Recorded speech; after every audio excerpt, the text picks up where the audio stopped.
دوستوں کیا آپ جانتے ہیں کہ ہوائی جہاز کا سایہ کیوں نہیں ہوتا؟ اگر نہیں تو جاننے کے لیے ہمارے ساتھ رہیے گا۔ اگر آپ سمندر کے سب سے گہرے ایریا میں جائیں تو وہاں جو آپ کو پریشر ملے گا وہ اتنا زیادہ ہوگا کہ آپ کے اوپر 50 جمبو جیٹ ایک دوسرے کے اوپر رکھ دیے جائیں تو سوچیے آپ کا کیا ہوگا۔ آپ نے آسمانی بجلی کبھی بھی ٹرائنگولر، سرکلر یا سیدھی لائن کی شکل میں نہیں دیکھی ہوگی، یہ ہمیشہ زگ زیگ ہی نظر آتی ہے۔ دراصل یہ الیکٹرک کرنٹ ہوتا ہے جیسا کہ ہم گھروں میں استعمال کرتے ہیں، مگر آسمانی بجلی کئی ہزار گنا زیادہ پاورفل ہوتی ہے۔ دیواریں چین 5000 میل لمبی ہے، اگر ہم پیدل اس پر چلنا شروع کریں تو 18 ماہ تک چلتے ہی رہیں گے۔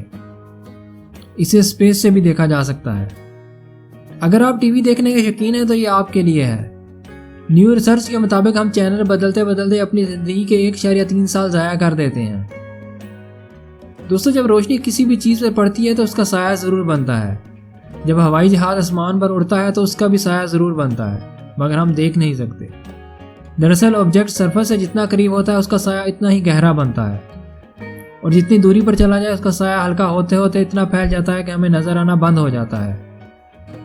اور یہی سب کچھ ہوتا ہے ہوائی جہاز کے ساتھ۔ ہزاروں فٹ اونچائی پر اڑتے اڑتے جہاز کا سایہ اتنا پھیل جاتا ہے کہ ہم اسے دیکھ نہیں سکتے۔ امید کرتا ہوں کہ ویڈیو آپ کو پسند آئی ہوگی۔ اگر ویڈیو پسند آئے تو لائک کریں اور چینل کو سبسکرائب ضرور کیجیے گا۔